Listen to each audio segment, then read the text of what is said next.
자, 오늘 예고한 대로 오늘 시편 8편을 공부하는데 마침 시편 8편이 온 우주 자연 세계를 통치하고 다스리시는 우리 하나님, 그러니까 허리케인까지도 하나님의 그 장중에서 이제 운영된다고 하는 생각을 해볼 수 있는 그런 시간이 됐어요. 그래서 오늘 이 시편 8편에 있는 내용 속에서 우리가 더욱더 그 하나님의 위대하심 한번 생각하면서 은혜를 나누기 원합니다. 자, 시편 8편을 가지고 이제 4주 동안 같이 나누겠는데, 오늘 이제 그 뭐 개론이라기보다 간단히 좀 나눠보자고 하면 그런 거예요. 시편 8편 그 제목이 붙어 있어요. 그 제목이 뭐라고 되어 있죠? 여러분 성경에 다윗의 시 영장으로 깃딧에 맞춘 노래다 이렇게 되어 있죠. 자, 이런 거 여러분 이제 성경 읽으면서 그 제목은 이렇게 간과하고 지나갈 수 있는데, 시편 8편의 제목이 이렇게 붙어 있는 의미가 있는 거고요. 이런 제목이 붙어 있는 게 시편 150편 그 많은 시편 가운데 3편이 있어요. 그래서 이제 이 8편하고 그리고 이제 81편, 84편에 보면은 이렇게 영장의 깃딧에 맞춘 노래다 이런 제목이 붙어 있습니다. 자, 깃딧이라고 하는 것이 무엇이냐 이제 그 얘기예요. 깃딧이라고 하는 것은 그 뜻이 분명치는 않지만 음악 용어라고 하는데 일치를 보고 있어요. 음악 용어다 하는 것을 먼저 염두에 두시고, 유대 전승에 따르면은 이것은 다윗이 갓에서 가져온 하프를 의미한다 뭐 그런 또 해석도 있어요. 그래서 학자들은 이 제목을 단 이유를 두 가지로 설명을 하는 거예요. 그 첫 번째는 뭐냐면 깃 사람들의 양식에 따라서 노래하라 이런 의미가 있다는 거예요. 우리나라에 보면은 창이라고 하는 거죠. 우리 고유의 창이 있어요. 그리고 일본의 고유의 노래는 가카쿠라고 합니다. 그죠? 그러니까 우리 창이나 가카쿠나 민족의 고유한 음악 양식이 있는 거잖아요. 그 나라에 아주 오래전부터 내려왔던 그런 것처럼 이 깃 사람의 양식에 따라 이렇게 노래하라고 하는 것은 그 깃이라고 하는 족속의 어떤 그런 전통에 따라서 이 시를 이제 노래하라 이렇게 해석한다고 하는 거죠. 그리고 또 하나의 그 해석은 뭐냐면 히브리어로 가트라고 하는 게 있는데, 이 가트는 포도즙 틀이라고 하는 그런 말에서 이제 유래되는데, 이 포도 수확의 멜로디라고 하는 그런 뜻이 여기에 있다고 그래요. 깃뜻이라고 하는 이런 말 가운데.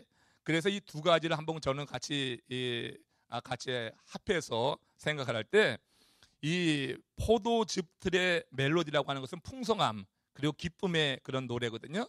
그리고 이제 저 깃사람들의 양식에 따라 노래하라는 것도 그와 같은 형식이 아주 템포 혹은 그 분위기가 굉장히 밝은 것을 의미한다고 하는 거죠. 그 증거가 뭐냐면 81편하고 84편의 영장으로 깃딧에 맞춘 노래라고 하는 그 같은 제목이 붙어 있는 시들도 보면은 시가 좀 밝아요. 즐거운 그런 풍으로 되어 있거든요. 그래서 이 제목이 붙어 있는 그 시는 모두 기쁨의 시다 이렇게 볼 수가 있는 거예요. 하나님이 통치하시는 그런 세계, 그리고 하나님이 주도하시는 그런 삶 속에서의 기쁨, 이런 것을 노래한 시가 바로 이 영장으로 깃딧에 맞춘 노래다 이런 제목이 붙어 있는 시라고 하는 것을 보면서 150편의 시 가운데 이런 제목이 3개 붙어 있다 하는 것을 먼저 염두에 두시고, 우리 같이 한번 또 이 시편 8편을 좀 참고해 보기를 원해요. 자, 이 시가 지어진 상황에 대해서는 알려진 바가 없다고 그래요. 어떤 상황에서 이 시가 쓰여졌는지. 시편의 저자는 분명히 다윗이죠. 왜냐하면 시편을 150편으로 볼 때 5권으로 나눠볼 수 있다고 그랬잖아요. 그래서 5권으로 나눌 때 모세 오경, 다시 말해서 토라의 그런 구분법에 따라서 나눌 때 1권은 뭐예요? 창세기, 그리고 2권은 출애굽기, 3권은 레위기, 민수기, 신명기 이렇게 해서 5권의 그런 이제 토라의 구분법으로 나눌 수 있다고 그랬는데, 첫 번째 책인 1권에서 1편에서 42편까지를 제1권이라고 말하잖아요. 그러니까 제1권은 토라의 구분법에 의하면 뭐예요? 창세기. 그죠? 그러니까 창세기의 주제가 이제 1편에서 42편의 시편에 쭉 이렇게 설명되어 있다고 보면 되는 거예요. 그럼 창세기의 주제가 뭐냐? 인간론이에요. 인간이 누구냐? 하나님은 뭐고 하나님과 인간 사이의 관계, 이런 것이 이제 주류를 이루는 그런 내용이라고 보면 되는 거죠. 그래서 이 시가 이렇게 지어진 상황, 거기에 대해서는 알려진 바가 없지만 중요한 것은 이제 하나님 앞에 인간이 누구냐, 하는 이런 이제 주제로 이 시가 쓰여진 것을 우리가 염두에 두면 되겠어요. 하지만 다윗이라고 하는 시인이라고 하는 것은 우리가 정해졌잖아요. 1편에서 42편까지는 전부 다윗이 썼다고 그랬어요. 그러니까 저자는 다윗인데 어떤 상황에서 쓰여지는지는 잘 이게 알 수 없는 것이지만 우리가 이 시를 읽다 보면은 이 시가 어떤 상황 가운데서 쓰여졌겠구나 하는 것을 우리가 짐작할 수 있어요. 그러니까 시편의 전체 흐르는 8편의 흐르는 내용을 보면은 다윗이 목자 생활을 할 때 어떤 그런 양을 치면서 그리고 한가롭게 한밤에는 양들을 이렇게 잘 모아서 이렇게 안전하게 해놓고 또 목자는 또 나쁜 들짐승이 오는 것을 이게 막고 하잖아요. 그렇지만은 이제 한밤중에 이제 한가로워요. 그래서 아주 밤에 그 이스라엘의 밤 하늘은 굉장히 어둡지만 그 어두운 반면에 밤에 빛나는 별, 달은 굉장히 또 환하거든요. 그러니까 이제 그렇게 한가롭게 하늘을 바라보고 있었던 이 목자 다윗이 그 총총한 하늘을 바라보면서 이 아름다운 서정지를 썼을 것이다. 그와 같은 하나의 견해가 있고 또 하나의 견해는 뭐냐면은 그가 후일에 지금 시간이 지나가지고 자신이 어려서 목동 시절에 그렇게 봤던 그 하늘을 이렇게 회상하면서 쓴 시라 이렇게 이제 설명이 돼요. 그 두 가지 다 우리가 좀 생각할 수 있는 게 뭐냐면 어떤 경우든지 다윗이 자신이 경험한 그러한 체험한 내용을 시어로 표현했다고 하는 거예요. 그러니까 과거 실제로 자기가 그런 상황 속에 있을 때 시를 썼던지 혹은 시간이 흘러가지고 과거를 회상하며 썼던지 간에 이 시는 정말 이 다윗이 자신이 목동으로 있을 때 그 상황 그리고 그 한밤중에 바라봤던 별과 그리고 달을 바라보면서 하나님의 위대한 손길을 이제 이 느꼈던 다윗이 그걸 이제 시로 표현했다고 하는 데는 이제 공통점이 있다 하는 것이죠.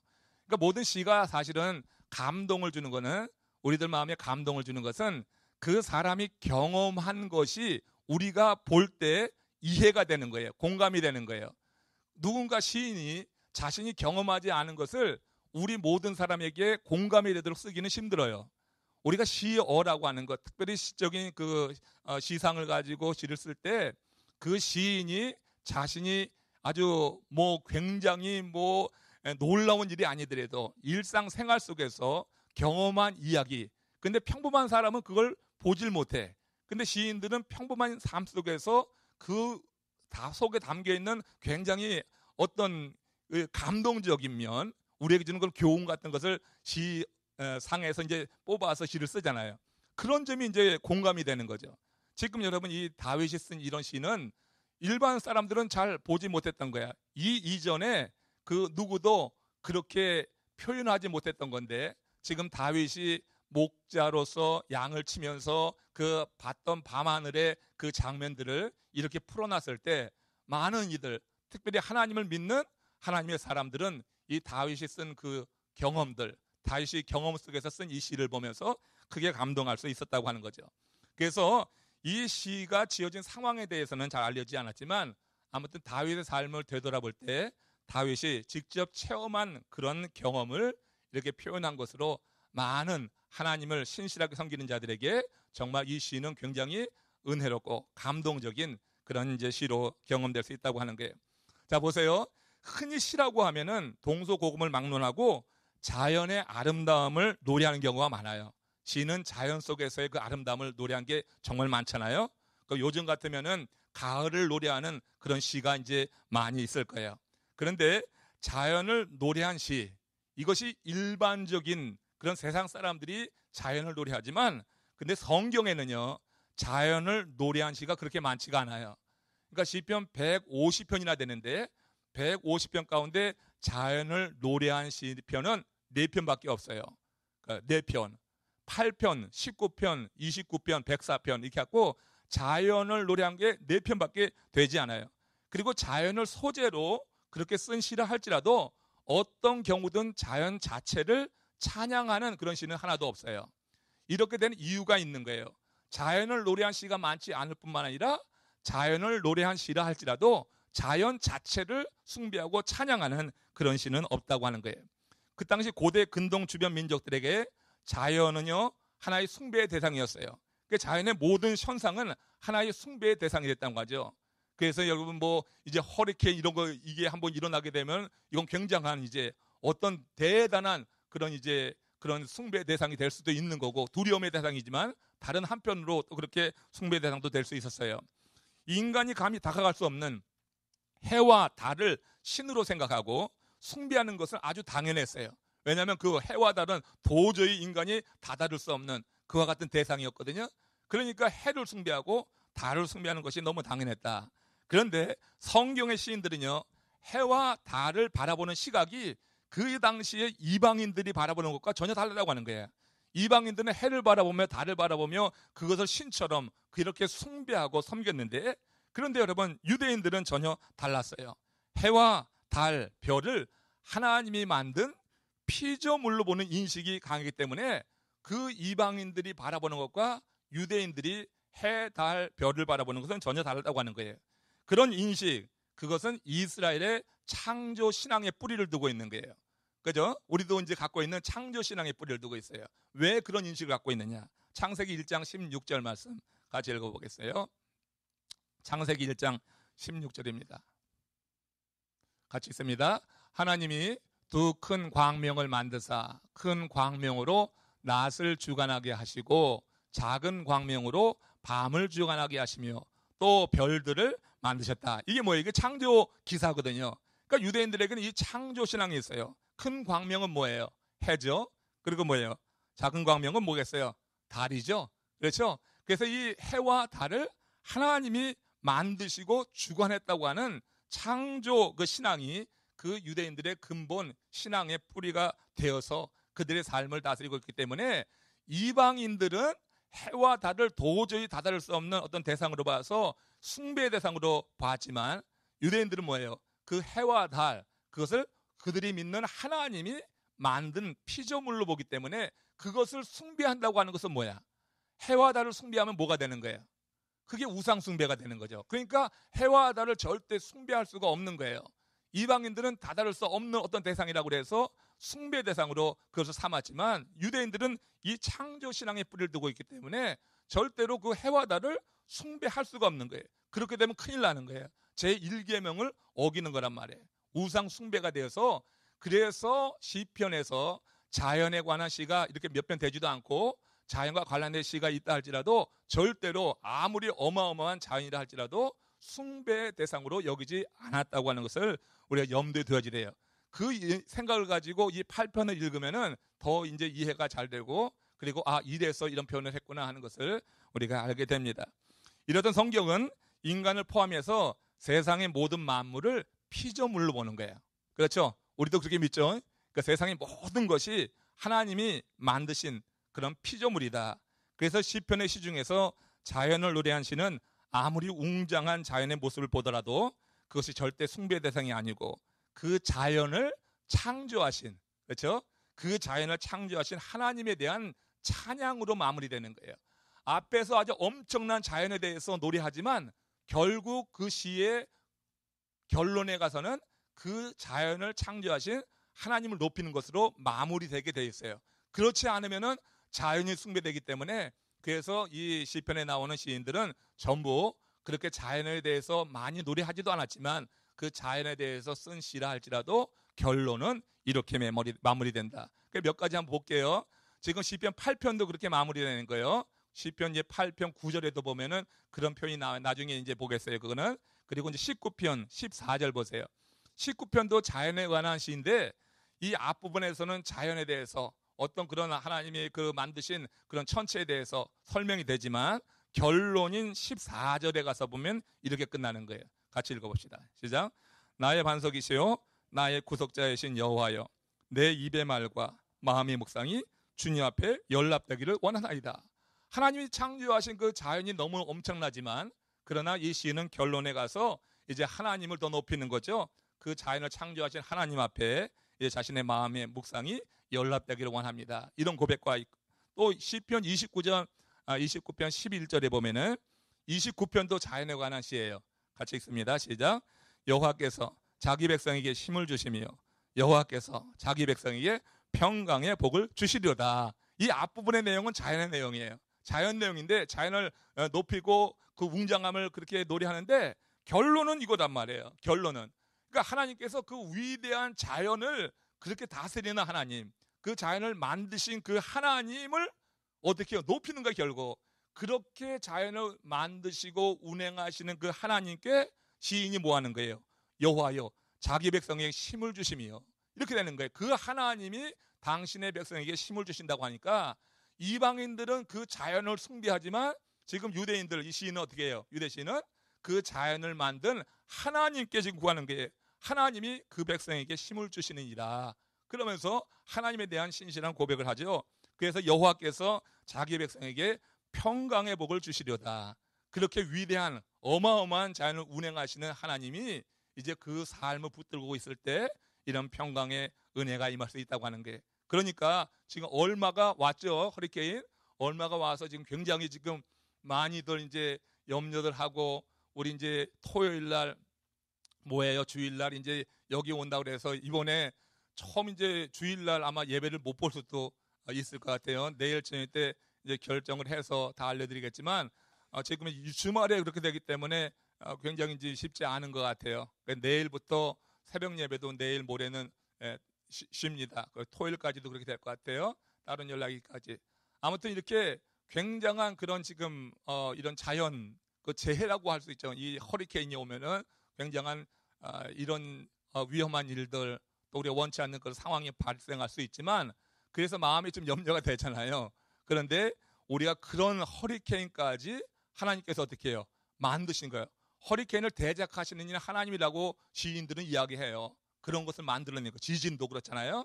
그러니까 이런 엄청난 인간이 도무지 감당할 수 없는 그런 자연의 이런 현상들, 그것을 이뤄내시는 이가 하나님이란 말이에요. 근데 그 하나님 앞에 이제 어떻게 우리들은 하나님의 백성으로서 하나님의 은혜를 구하고 하나님께서 내게 힘을 주신다고 하는 이런 고백 속에서 하나님이 우리 가운데 평강의 복을 주시기를 구하는 거죠. 하나님이 우리에게 그런 마음을 주실 때 우리가 이런 어려운 상황 속에서도 이런 마음을 가지고 이 상황을 극복해 나갈 수가 있을 것이라고 하는 것. 이 시인의 고백 속에서 우리가 한번 같이 생각해 볼 수가 있어요. 자연을 노래한 시인들은요, 하나같이 매우 고단한 삶 속에서 하나님이 창조한 만물에 담긴 아름다움을 보았어요.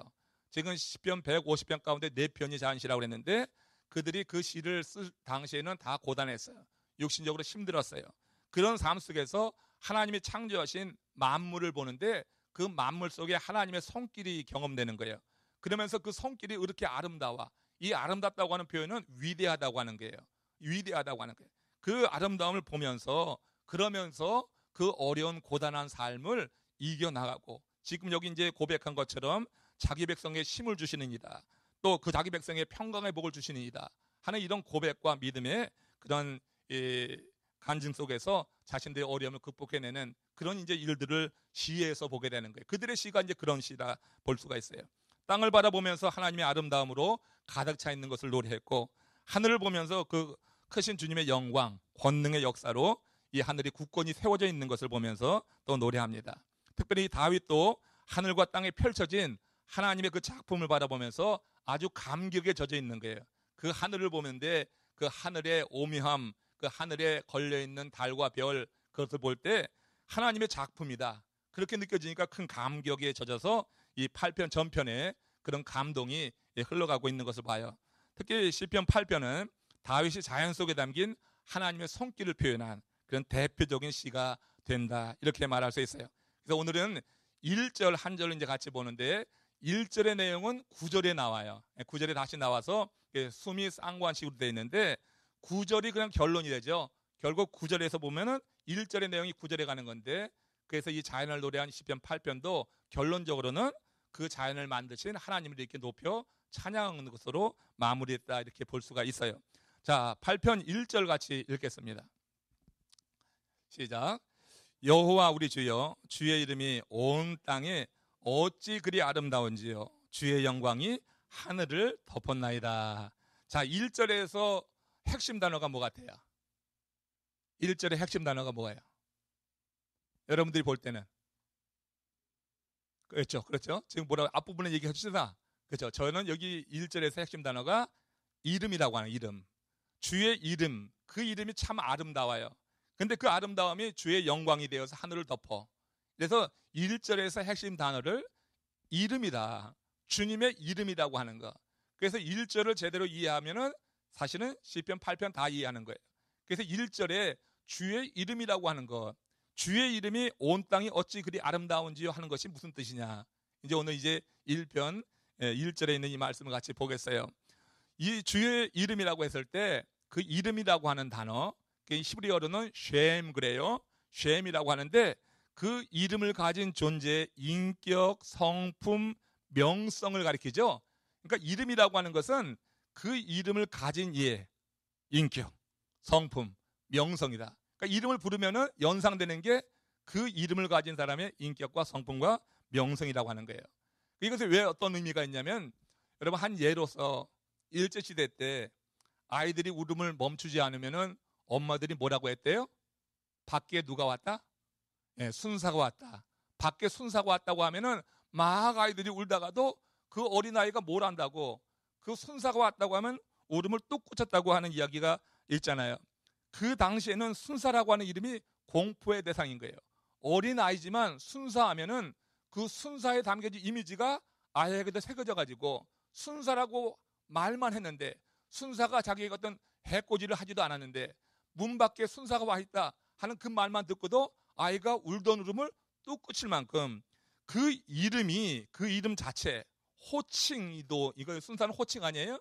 근데 이름이나 호칭 그 자체로 위대한 능력을 나타낼 수 있다고 하는 거예요.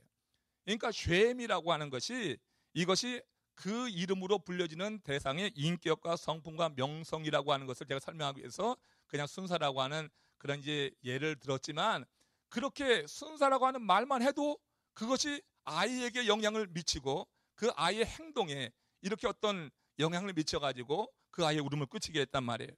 이렇게 우리가 하나님이라고 하는 것, 이제 우리 주여, 여호와 우리 주여라고 하는 것이 이게 대단한 의미가 있는 거예요. 시인이 자연을 보고 여호와 우리 주여, 주의 이름이 온 땅에 이렇게 어찌 아름다운지요 고백한 것은 그 안에 담겨 있는, 주의 이름이라고 하는 안에 담겨 있는 하나님의 위대한 손길에 압도가 되어서 그냥 그것이 영향을 확 주는 거예요. 그래서 하나님의 주인 되심을 그렇게 고백한 거예요, 지금. 그래서 여호와라고 하는 것은 히브리어로 야훼라고 하는데, 이 야훼는 이름이라고 하는 뜻이에요. 야훼라고 하는 것이 하나님의 이름이에요. 그 여호와는 히브리어로 야훼, 야훼는 하나님의 이름이야. 그러면은 여호와 우리 주여 그랬잖아요. 그 주라고 하는 것은 히브리어로 아도나이라고 하는데, 그것은 주인이라고 하는 뜻이 있고 통치자라고 하는 뜻이 있어요. 그러니까 여호와 우리 주여라고 하는 것은 우리의 주인이신 하나님이 얘기가 되는 거예요. 지금 시인이 하늘을 바라보면서 어느 순간에 이 하늘을 하나님이 만드셨고 하나님께서 운영한다고 하는 그와 같은 믿음이 아무튼 임한 거예요. 그 순간에 이 시인이 고백하는 거야. 여호와 우리 주여 하면서 그 하나님의 이름의 크고 아름다운, 여기에 지금 깊게 감동하면서 하나님이 나의 주인이다, 하나님이 정말 내 삶을 통치하시는 주인이시다는 것을 진심으로 그 마음으로부터 이렇게 감탄해서 이렇게 고백하는 이런 내용을 보게 돼요.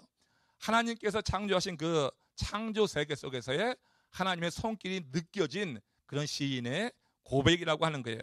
시인이 이렇게 하나님의 이름을 크고 아름답게 표현한 이유는 3절에 나와요. 이건 다음 주에 상고할 건데 한번 먼저 간단히 좀 읽어보죠.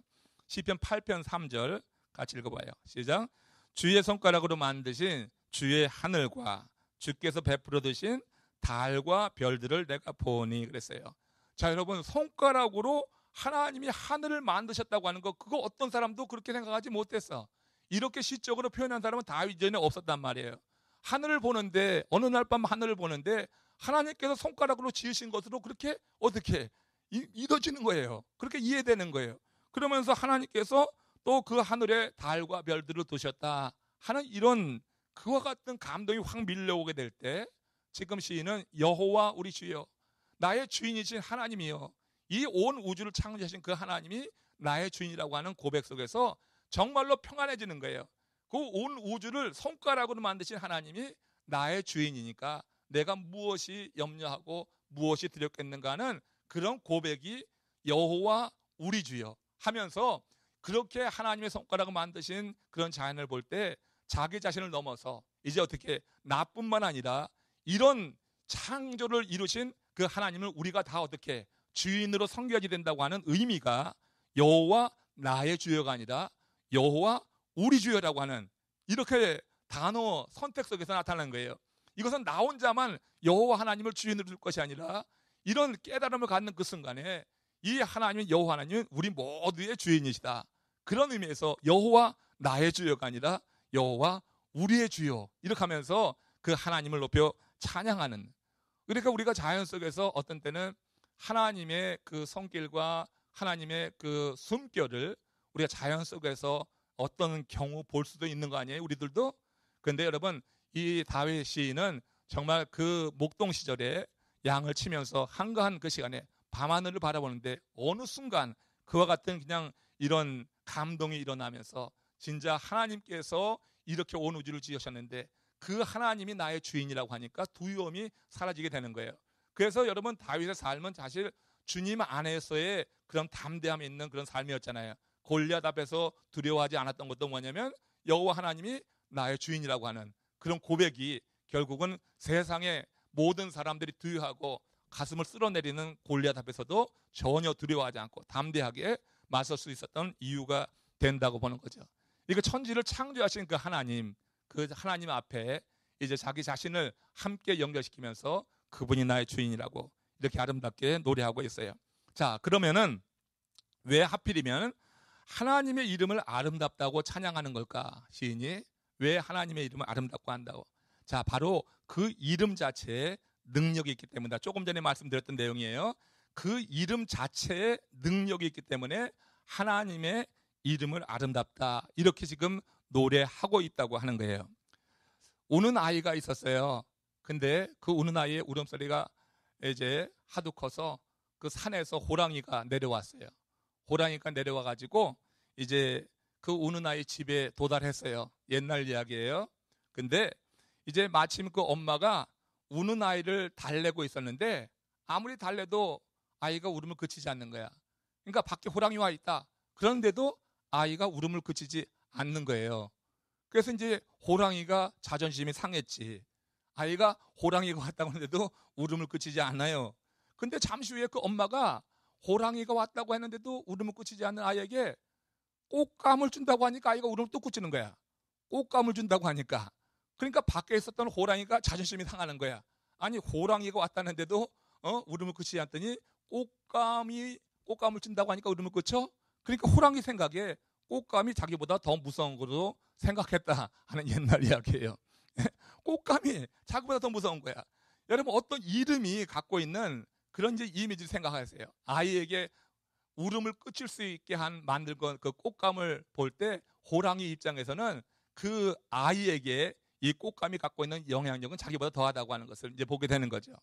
이름 그 자체, 어떤 하나의 이름이 우리의 삶에 어떤 영향을 미치고 내 삶의 변화를 이룬다고 하는 점에서 지금 시인은 하나님의 이름이 그렇다고 하는 거예요.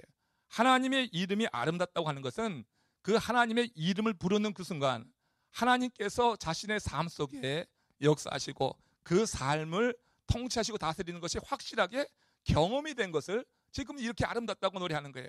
하나님의 이름을 그 온 만물에 담겨 있는 하나님의 손길을 보면서 하나님의 역사를 또 경험하고 또 그 하나님의 이름 부를 때 자신에게 임했던 그런 평강, 그런 마음, 그리고 여호와 우리 주여 했을 때 그 하나님이 나의 주라고 했을 때 경험되었던 그런 마음들, 이런 것들이 이제 이렇게 표현되고 있다고 하는 거예요. 하나님의 이름을 아름답다고 하는 것, 이름 자체에 능력이 있기 때문이다.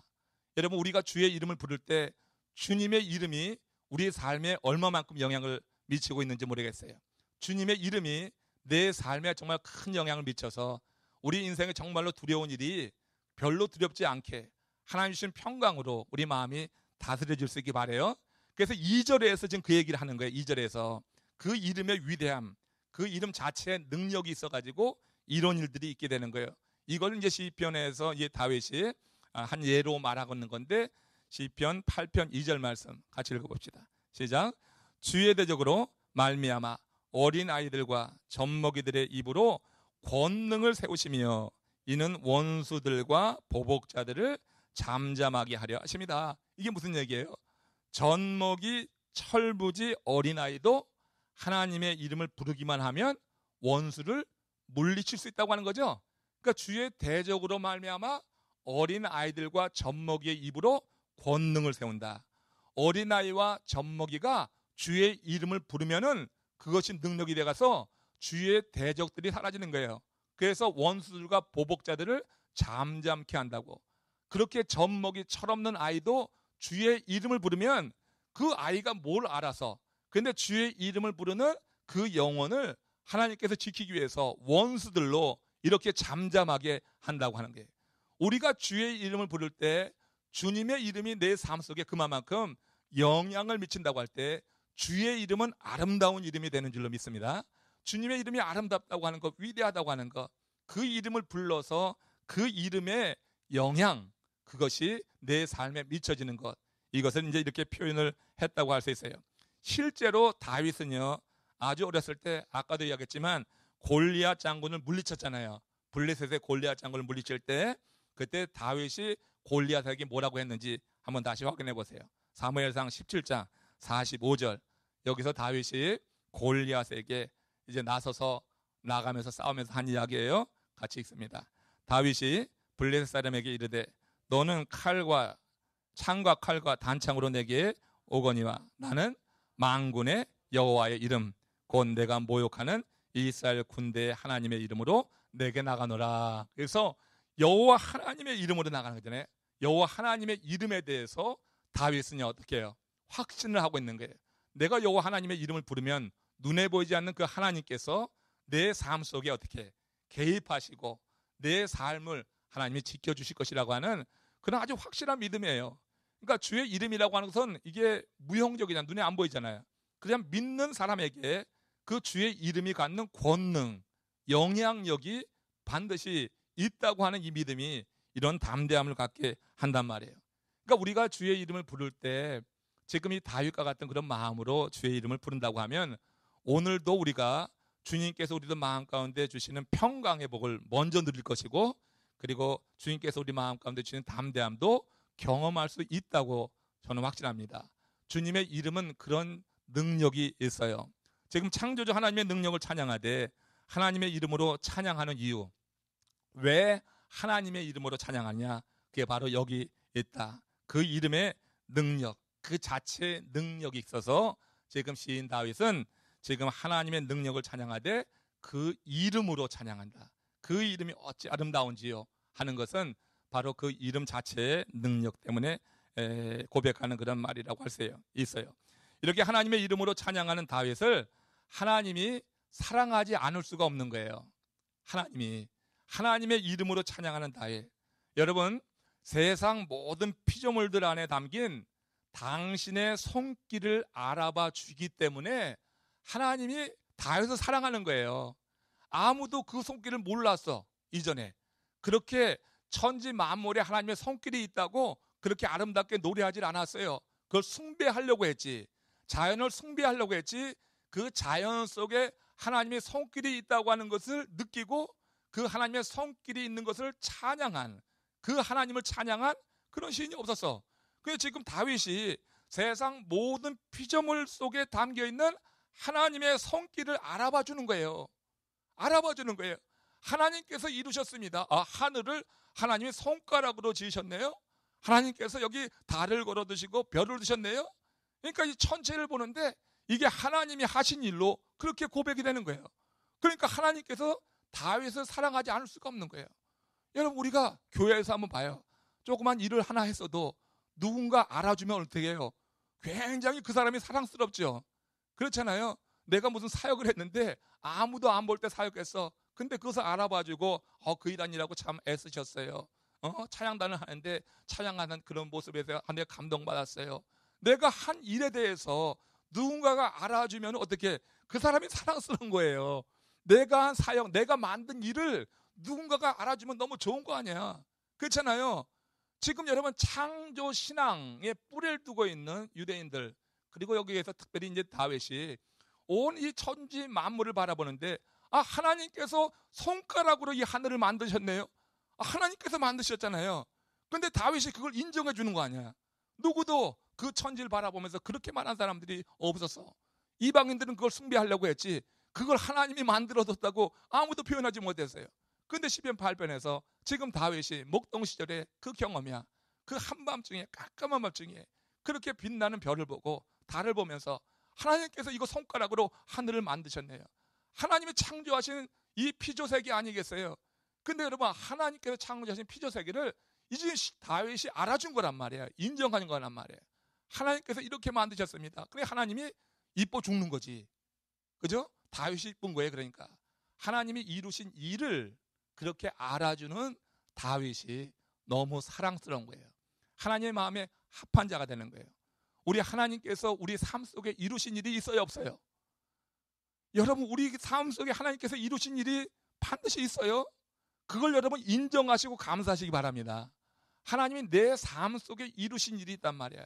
내 인생에 그렇게 사망의 골짜기를 지나고 많은 시험 가운데 있을 때 하나님께서 날 붙들어 세우셔서 나로 하여금 믿음의 길을 걷게 하시고 또 어떤 기이한 방법으로 나를 그 수렁에서 건져주신 그건 하나님이 이루셨다고 하는 고백이 진짜 내 입속에서 나올 때 하나님은 그런 고백을 하는 그런 한 심령을 정말 하나님은 이뻐서 사랑스러워서 그렇게 여러분 못 이기게 하시는 거예요.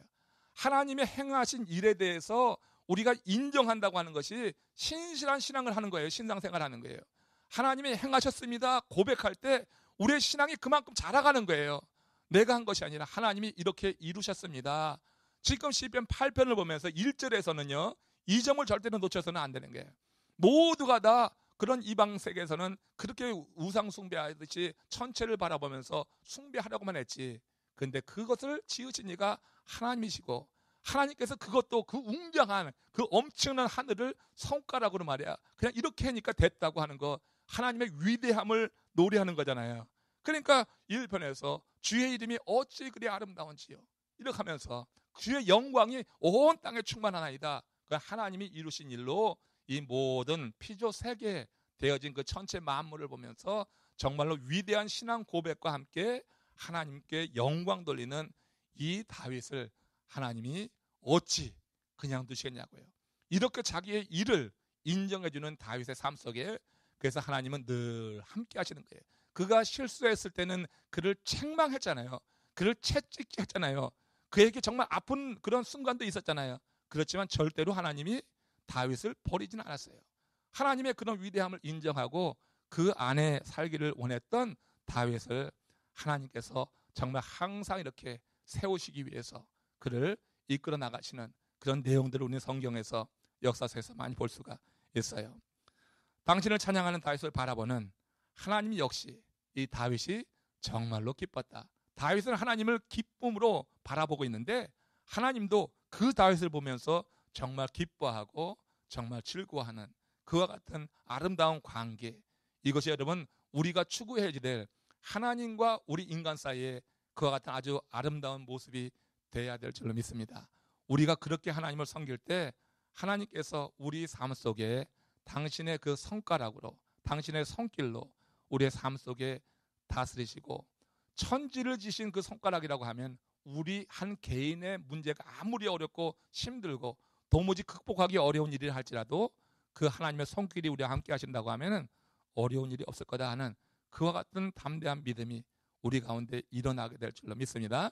그러니까 천지를 지으신 하나님이라고 하는 이 고백이 정말 위대한 고백이고 그 이전에는 보지 못했던 정말 하나님을 기쁘시게 하는 그런 고백이 될 수 있었구나 하는 생각을 해보는 거예요. 성도님들 중에 음식 잘하시는 분들이 계셔서 잘 섬기잖아요. 많이 섬기는데 그 섬기면서도 기쁨이 되는 것은 뭐냐면 그 음식을 대접했을 때 음식을 먹은 이가 그 음식에 대해서 참 찬양을 하는 거예요. 그래서 기쁨으로 정말로 찬양을 해주는 거예요. 와, 세상에 어떻게 이런 맛을 낼 수가 있어요? 당장 그냥 식당 하나 내셔도 되겠어요. 뭐 이렇게 음식을 대접할 때 그렇게 어떻게 리액션이 나오면은 그 음식 대접하면서 그렇게 많이 먹어도 그렇게 이쁜 거예요. 근데 먹으면서 그냥 아이고 많이 이렇게 차렸어요. 그냥 외교적인 그런 수식어만 갖고 하면 별로 이쁘지가 않아. 근데 음식 대접하는 사람들이 보면은 그런 리액션을 이제 받으면서 인정해 주는 거잖아, 자기가.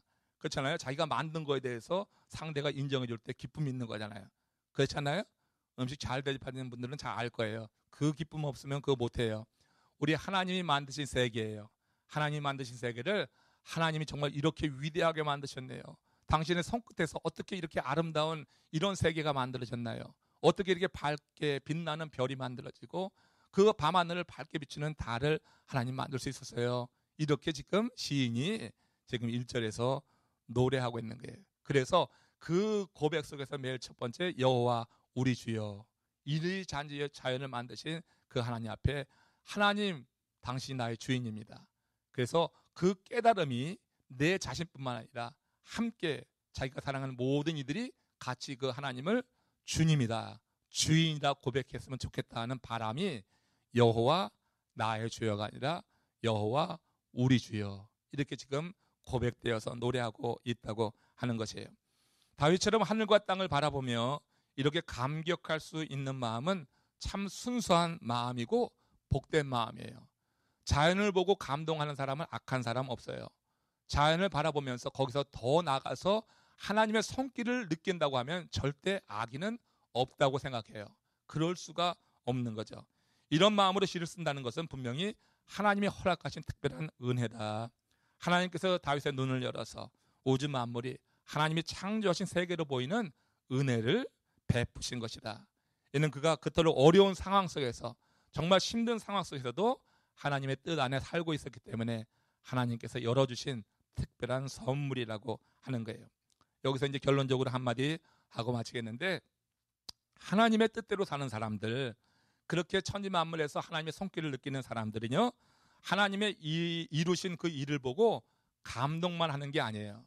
감동만 하는 게, 감동 자체도 좋은데 그 순간에 주 안에 머무는 것이 됩니다.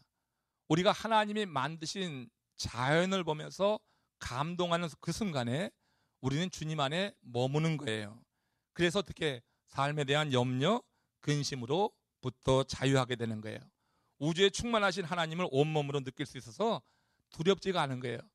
하나님께서 천지를, 하늘을 손가락으로 지었습니다 하는 이런 고백 속에서 감동만이 아니라 그 순간에 하나님의 은혜 안에 들어가는 거죠. 그래서 그렇게 위대하신 하나님, 우주에 충만하신 하나님이 온몸으로 경험될 때 두려움은 사라진다 하는 거예요. 왜? 그 하나님이 나의 주인이라고 하는 그 고백 속에서 그 하나님께서 내 삶을 통치하시고 이끄신다고 하는 하나님의 선한 손길에 대한 그런 확신이 이렇게 그 마음 속에서의 염려와 두려움을 이제 어떻게 해요? 해소시키고 그 마음 가운데 평강으로 임하는 것을 볼 수 있다. 그래서 하나님이 이루신 일에 대해서 감동한다고 하는 것, 감동 자체만 아니라 내게 이런 유익이 있는 거다. 그 감동 속에서 우리는 다른 한 측면으로 감동한 것이 정말 하나님이 기뻐하실 만한 감동이 된다고 하면 그 감동하는 순간에 우리가 하나님 앞에 머무는 이런 경험들, 그래서 하나님이 주시는 담대함과 이렇게 세상 염려로부터 좀 자유해지는 그런 은혜가 함께 임하는 이와 같은 순간들을 여러분 경험할 수 있으리라고 생각합니다. 오늘 이 저녁에 여러분 이렇게 나오셔서 시편 8편 1절 한 절 보셨는데 1절의 이 말씀이 굉장히 중요한 거예요. 굉장히 의미가 있고, 그래서 이제 이 한 편 말씀 속에서 오늘 이렇게 우주 만물을 창조하신 그 하나님을 생각해 봤는데, 지금 우리 지역에 다시 이렇게 가까이 오고 있는 지금 이 허리케인을 보면서 마음의 염려, 근심이 좀 될 수도 있지만, 그러나 다시 한번 주님이 그 모든 것도 하나님의 손으로 만드셨다고 하면은 우리는 하나님이 우리의 주인 되시니까, 그런 하나님께서 이렇게 만드신 것은 정말 다른 특별한 목적이 있지만 하나님의 백성 그 가운데서도 지켜주실 것이다. 오늘 이 시편을 읽으면서 한번 그렇게 여러분 믿음으로 고백해 보시길 바랍니다. 혹시 마음에 염려가 조금 있다고 하면 뭐 어떡하겠어요. 이 상황 속에서 우리가 이 상황을 속에서 오히려 그냥 하나님이 행하시는 일을 보면서 우리도 여호와 우리 주여, 당신이 우리의 주인입니다. 이 엄청난 이와 같은 허리케인을 일으키시는 당신이 바로 우리의 주인입니다. 이런 고백을 하고 나간다고 하면 하나님께서 우리 기뻐하시고 이 가운데서도 평안을 주실 줄로 저는 확신합니다. 그런 평안 가운데 이번 한 주간을 잘 지내시고 주님의 은혜를 간증하고 주님의 이름을 더 높일 수 있는 그런 시간들이 되었으면 좋겠어요. 잠시 고개 숙여서 기도하시면서 이 8편에 담겨있는 이 시인의 고백, 우리의 고백이 되게 하옵소서. 진정으로 주님의 위대함을 우리가 인정하고 그 위대함 가운데 들어갈 때 하나님이 우리를 지켜줄 수 있다. 우리 하나님의 주인 되심에 대해서 하나님 우리 인정합니다. 우리 잠시 합심으로 기도하면서 마칩니다.